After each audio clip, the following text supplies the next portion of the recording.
Earlier during this debate, there are, of course, configuration issues, logistics, catchment area, and so on. So I appreciate, for example, the remarks of our colleague from the NDP of Beaches East York, who did, of course,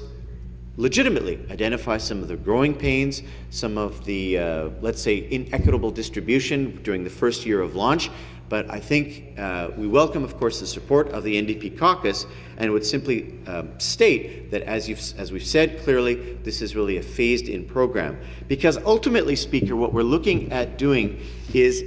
including into this program something on the order of about 35,000 to 40,000 4- and 5-year-olds across Ontario in approximately 1,400 classes in 600 schools. And you can imagine, Speaker, that this is an Olympian task, if I can appropriately use that phrase, and that's why the government is devoting such extraordinary resources to it.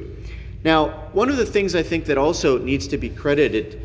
from the government's initiative, probably something that deserves more attention than it has, is the fact that the Government of Ontario has enabled our public and separate school boards at the elementary level to purchase 1 million new books in our elementary schools. And I think that's an extraordinary and probably quiet victory, not something that gains headlines, not something that the Toronto Sun will ask their usually very intelligent questions of regarding our caucus, but something I think that will have deep and long-lasting and impactful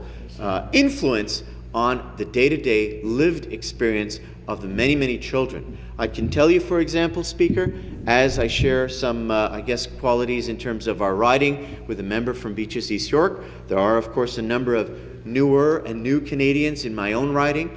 for whom, for example, the classics of literature or exposure to deep and well-stocked libraries in the English language may be something of a novelty, but I'm pleased to say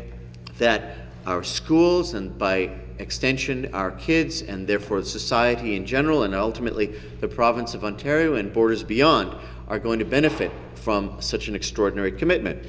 I'll give you an example, Speaker. One of my favorite books that I happen to be reading myself at this moment, of course I'm reading the adult version, and this is the children's version from one of my schools, and that is, of course, Gulliver's Travels. It's what's known as a classic start. It's sort of a kid's version. I think a lot of the very poignant and vicious, I would say, political satire that's included in the original has been removed, defumigated, as you might say, from this particular volume. But I can only express delight to think that opportunities to read not only classic works of this nature are, as I say, enabled and furthered by our commitment to have 1 million books purchased, but the fact that 4- and 5-year-olds, and perhaps even kids who are even on a much earlier basis than otherwise, adding perhaps a year, even 2 years,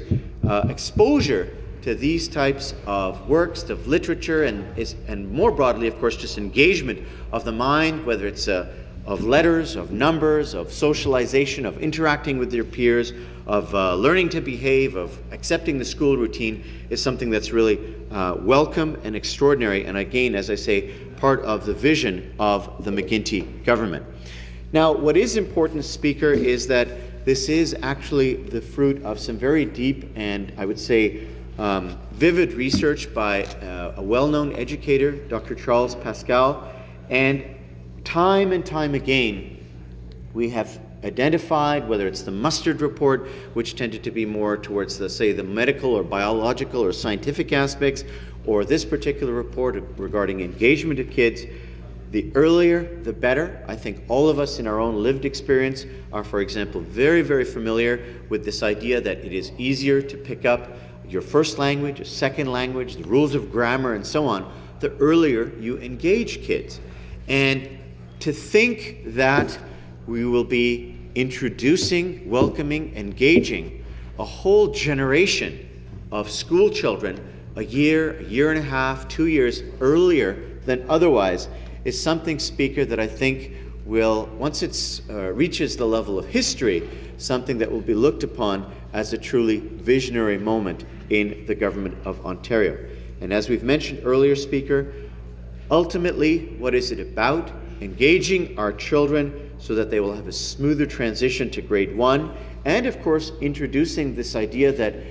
life skills, socialization, math, letters, numbers, reading, and so on is something that is very important and something that this government believes in very firmly. So with that, Speaker, I would simply say that I'm delighted on many fronts as a father, as a doctor, as the MPP for Etobicoke North, which of course with a number of my more modest income folks and new or newer Canadians, emerging Canadians, and everyone in fact, will really be benefiting from this multi-pronged approach to education, whether it's our commitment, Speaker, to apprenticeship programs, our second career programs, our multi-billion-dollar investment in colleges, training, and university, the Skills and Trade Centre at Humber College, our embrace of digital technologies, the 1 million new books, including Gulliver's Travels, and of course now the full-day learning program. Merci, Monsieur le Président.